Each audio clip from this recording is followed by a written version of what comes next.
Part of your appeal, I'd say, is your ordinariness in many ways. Did you see yourself that way? I still sometimes feel like I just moved down to London for a bit. It doesn't feel... You still feel a proper, fully-fledged Geordie? I am. You haven't called me Pet yet. I always will. We'll get there, Pet. What I heard about you from your old Newcastle days is that you could be a bit feisty. Yeah. Is that an accurate way of describing the young Cheryl? I think describing me still. You don't suffer fools. People take you on, you'll fight a corner. Yeah, of course. That's how I was brought up. That's how I was raised. That's what I was taught to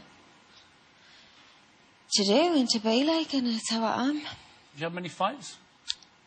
Couple. Yeah. Normally win? I'll give it my best shot. How many times have you actually, like, clenched your fist and just gone... To a person? Mm. I'd like to do it to you.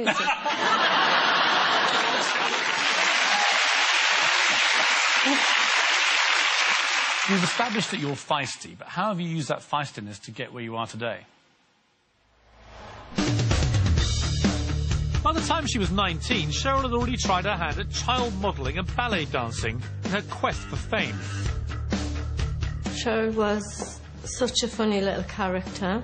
She was singing, dancing, 2-year-old. It was just the next step from where she was going all her life. When TV talent show Pop Stars The Rivals came to town, Cheryl saw the opportunity she'd really been looking for, to sing. You're Cheryl? Yeah. Tweedy.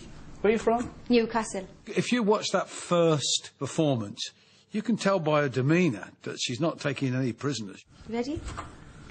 Sometimes it's wrong to walk away. As far as she was concerned, she was already in the group. Suddenly the moment's gone, and all your dreams are upside down, and you just want to change the way the world goes round. There was no question to me that this girl would make it. Baby, since first we met, Cheryl sailed through the elimination shows.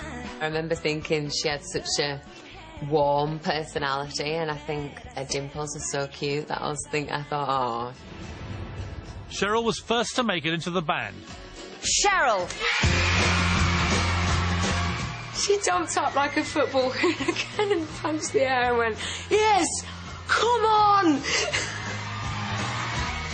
I screamed like a lunatic. You couldn't control. I was up, down, sit down. I couldn't. I was just jumping all over the place. Girls Aloud were born. Cheryl is like the older sister I never had, and I'm like the younger sister that she never had. So we have that kind of relationship, which is lovely. There was one girl in that group that wanted Girls Aloud to succeed more than all the others. Girls Aloud's first single went straight to the top of the charts.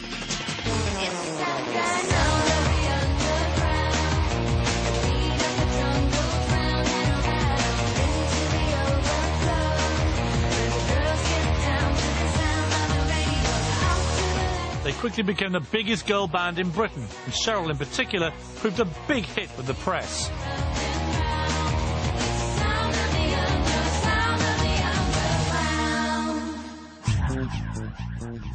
When she hooked up with Premiership footballer Ashley Cole in August 2004, the couple were quickly dubbed the new Posh and Becks. 2 years after their first date, the happy couple married in a lavish ceremony. She wore a £100,000 dress. Their chihuahua, Buster, wore a matching Diamante suit. It was the relationship that was to define her.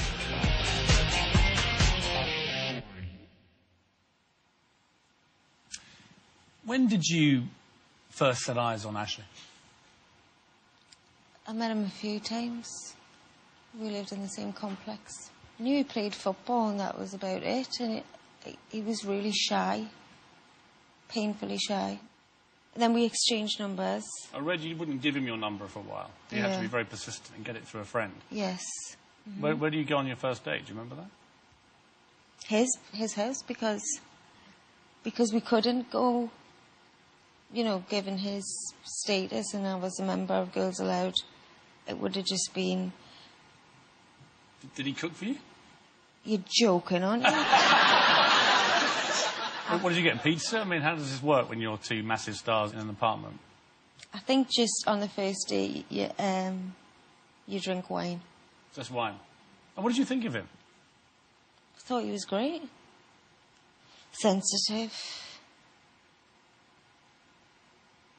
A good person, just a nice guy. Well, you told friends that he turned green when he told you he loved you. I don't know, Piers. Had you been in love before? I thought, well, you think so, don't you? How many times have you thought you're in love? I feel like I always love the person I'm with then. You know? That's life. So how many? What are you asking specifically here? I'm just curious. I'm curious as to how many times you've been in love. It's not the Spanish Inquisition. It's just like, you know. Feels like it. How many times have you been in love? Well, I'll tell you if you tell me. You loved Ashley? Of course.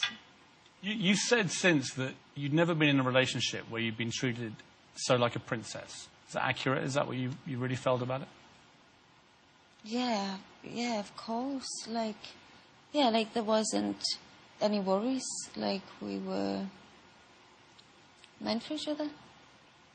Why did you think he was the one? God. Piers.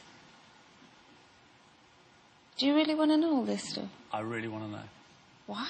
I just don't think somebody like you would fall in love and marry a complete idiot. Yeah. Is that accurate? That's accurate. And, you know, apart from the obvious, he never tried his bad. He's not a bad...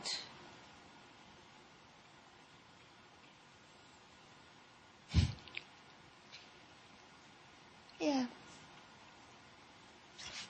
Why the GS? What is this about? Well, it's personal for you, isn't it? I Yes. know that. And you don't normally talk about this kind of thing.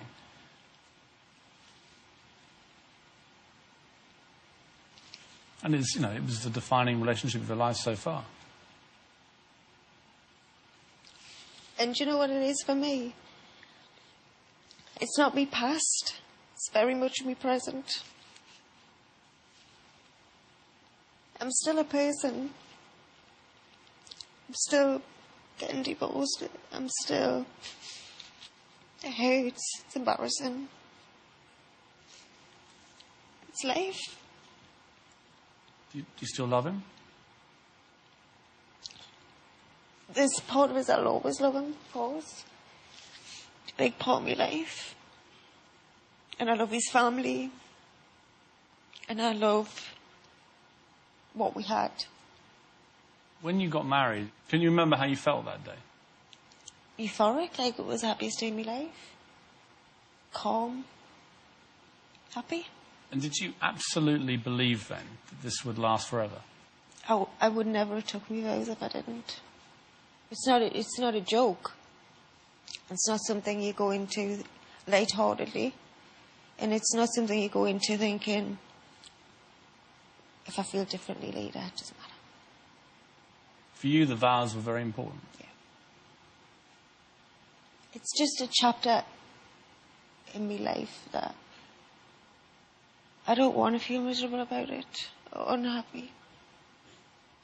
I mean, even though you're now divorced, can you get any happy memory from the marriage? I feel numb. It's my reality. To other people, it's their entertainment.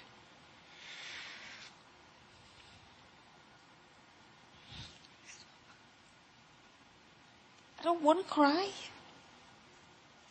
Let's talk about happy things. It's not, obviously, this is not a happy period that I'm discussing now. When did you realise that the marriage wasn't working? Was there any sense of it not working before? Not at all.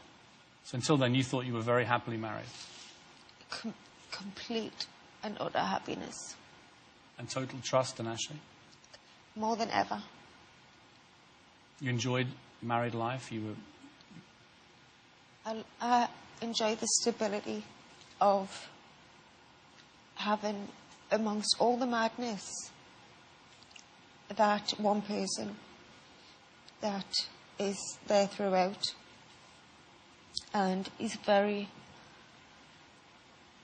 normal and calm and not an inkling. Do you think he still wants you back? I don't think he ever wanted to let her go.